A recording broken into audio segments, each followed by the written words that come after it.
täna on 14. oktoober, on Tehnovaade 12 ja väljas on sügistorm. Tere tulemast taas kord ja mina olen Marko. Mina olen Heigo ja meil on rõõm. Meil on väga suur rõõm olla niimoodi, et teie olete seal teisel pool ekraani. Sest õues ilmselgelt on selline niimoodi, et mitte keegi ei taha õues olla. Ei ole mõtet. Rattaga ei ole mõtet sõita, kuhugi ei näe kuhu sõita. Rulluuskudega siin lihtsalt pühitakse minema. Ja jooksmisel on täpselt sama palju mõtet kui rulluusutamisel. Põhimõtteliselt. Suurusjärk on sama. Just nii. Aga tänast saadet me alustame kaudselt seotud statistikaga. Nii. Me nädala alguses küsisime, milliseid brausereid kasutavad inimesed või võtsime enda blogi statistikast välja, milliseid brausereid kasutavad meie vaatajad ja lugejad. Tuleb välja, et 55% meie lugejatest kasutab Google Chrome'i. Oleme teid hästi õpetanud. Me oleme hästi õpetanud. Kõik on rõõmsad.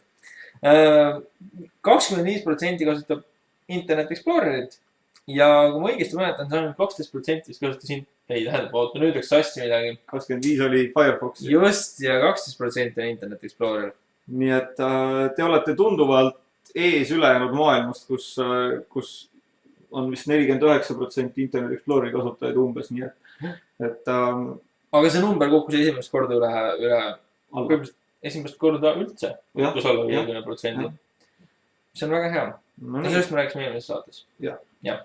Aga kuna me juba siin nagu sellel teemal oleme, siis räägiks sellistest asjadest nagu Chrome'i juurde kuuluvad lisad.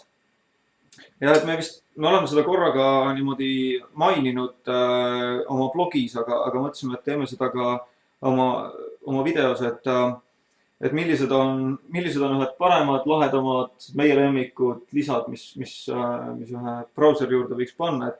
Et kui te neid kunagi kasutanud ei ole, siis kui te kasutate Google Chrome'i, siis te võite minna vajutada selle suure mutrivõtme peale sealt ja leida... Ja sealt edasi valida tööriistad ning laiendused. Täpselt nii. Ja siis te jõuate juba Google'i enda lehele, internetilehele, kus on võimalik neid erinevaid otsida ja siinkohal annamegi mõned soovitused, mida võiks proovida. Jah, et kui ma enda siin seda nimekirja vaatan, siis selles nimekirjas on kuskil 10 kanti neid või 8. Aga üks olulisemaid, mis igapäevast interneti kasutamist väga palju kiirendab, just nagu tänapäevast uudisteportaalide lugemist on Delfi ja Postimees ja kõik sellised, on AdBlocki nimeline laiendus, mis põhimõtteliselt blokeerib kõik reklaamid enne sinu arvutisse jõudmist. Jah, et põhimõtteliselt sa näed siis, kuidas need kuvavad valge tühjana või... Ei, ta lihtsalt kaotab need ära. Okay. Et kui põhimõtteliselt üleval servas on bänner, siis see vahe kaob ära lihtsalt. Seal on nagu tavaline tekst või uudis on nagu asemel. Väga kiht. Ja originaalis, kus selle nagu alla tõmbad Google'i lehekülje pealt, siis tal on olemas nagu sellised nimekirjad. Mis ta on nimekirjad? Kus ta võtab nagu neid justkui nagu aadresse või neid formaate, reklaamiformaate, mida ta siis blokeerib. Eraldi saab sinna juurde tõmmata Eesti reklaamide listi. Okay. Ja me paneme selle kindlasti kodulehekülje peale. Me ei hakka siin seda näitama. Et see on set.offline.ee suurde tähega tekst, adblock.text. Kes sai sellest aru siis? Et me paneme selle põhimõtteliselt üles ka blogilehekülje peale ja saad saavad selle kõik alla tõmmata. Ja YouTube'is kindlasti seal alumises servas on seda näha. Ma räägiks enda ühe asja, mis mulle hästi meeldib. Facebooki kasutajad on kõik. Sõber paneb pildi ülesse. See ei pea minema tema üldse albumi lehele, vaid on olemas selline asi nagu Facebook Photo Zoom, mis põhimõtteliselt hiirega üle foto minnes suurendab selle automaatselt täiskujule. Ja sealt hiirega ära minnes, siis läheb jälle ära. Niimoodi, et sa ei pea sõbra profiiligi sisse minema, kui sa näed oma seinal, näed kohe mingit pilti, siis saad sealt üle minna ja väga kiiresti niimoodi vaadata. Sellest on tulnud arenenud versioon. No nii.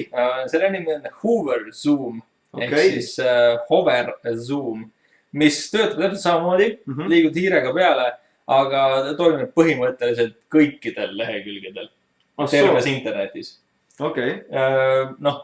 Uus Google'i otsing juba iseenesest näitab sulle natukene suuremat pilti. Ja nüüd on põhimõtteliselt see, et ükskõik mis leheküljel sa oled, on sul võimalik . tekib aadressiriba lõppu, seal, kus sa saad selle tärnikese juures lisada nagu bookmarki, siis sinna kõrvale tekib pisikene aknake, kus sa saad põhimõtteliselt vaadatagi, noh, et kas see rakendus sul hetkel töötab või ei tööta. Ja kui ta seal töötab, siis lihtsalt mine järjest liigu hiirega piltide peal ja ta kuvab sul lihtsalt terve ekraani suuruselt need. Järgmine väga suur asi, mis on väga palju mugavamaks teinud igasuguste failide vaatamise. see on minul ka . Ja on Docs, PDF ja PowerPointi kuvaja.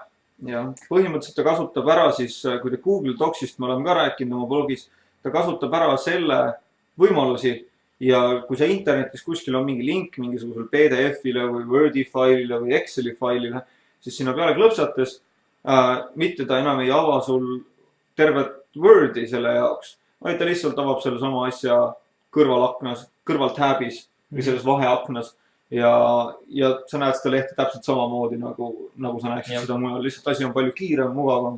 Ja sul ei ole vaja neid igasuguseid rakendusi kogu aeg avada ja sulgeda . täpselt . Ja veel üks väga hea asi, mis on, noh, kuna me oleme kõik Facebooki kasutajad ja Google Chrome'i kasutajad, pooled meist vähemalt, siis on Gmaili kontrollija .